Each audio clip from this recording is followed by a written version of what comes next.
তারাবির সালাতের রাকাত বিতর্ক এড়িয়ে চলুন। রাকাত নিয়ে বিতর্ক করবেন না। 8 রাকাত 20 রাকাত নিয়ে যে মারামারি এই দেশে, এটা শয়তানের ফন্দি। চিল্লায় বলেন, এটা কার ফন্দি? আমরা 20 রাকাত পড়ি, আপনারা হয়তো 8 রাকাত পড়েন, কোনো অসুবিধা নাই। আমরা যারা 20 রাকাত আমরা পড়তেছি, আমরা 20 রাকাতের কথাই বলি। 20 রাকাত আমরা পড়বো আজীবন। সৌদি আরবে মক্কা মদিনায় 20 রাকাত পড়ে, কোনো অসুবিধা নাই। অন্যান্য মসজিদগুলো 8 রাকাত পড়ে, এই নিয়ে এদের মধ্যে মারামারি আছে?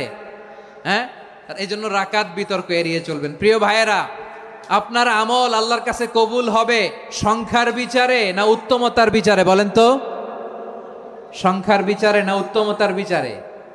উত্তমতার বিচারে। কত চমৎকার ভাবে আপনি আল্লাহর সামনে দাঁড়াতে পারছেন এটা বিবেচ্য। রুকু সেজদাগুলো সুন্দরভাবে করবেন। রুকু থেকে সোজা হয়ে দাঁড়ানো ওয়াজিব, 2 সেজদার মাঝখানে সোজা হয়ে বসা ওয়াজিব। এই তাদিলুল আরকান বাদ দিলে হানাফি মাযহাব মতে সৌ সেজদা দিতে হবে। অন্য মাযহাব মতে নামাজই হবে না, আপনি নামাজই হবে না।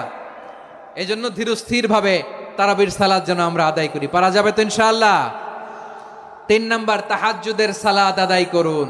বছরের অন্য সময় উঠতে পারি না, অনেকে বলে হুজুর উঠতে পারি না, কিন্তু রমাদানে সাহারি খাওয়ার জন্য তো উঠাই লাগে। কি বলেন, সাহারি খান আপনারা? হ্যাঁ, খান না? খান কে কে দেখি তো? মাশাআল্লাহ মাশাআল্লাহ। এই সুন্নত পালনের জন্য 1 নাম্বার। মাশাআল্লাহ, ঠিক আছে, পালন করবেন। আল্লাহর হাবিব বলেন, তাসাহারু ফা ইন্না ফিস সাহুরি বারাকা। তোমরা সাহারি খেও, কেননা সাহারির ভেতরে বরকত ঢুকায় দিয়েছে কে?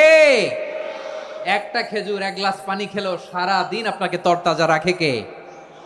তো সাহারির জন্য যেহেতু উঠতেই হয়, সাহারি খাওয়ার আগে বা পরে 2 রাকাত 4 রাকাত তাহাজ্জুদ পড়া যাবে না?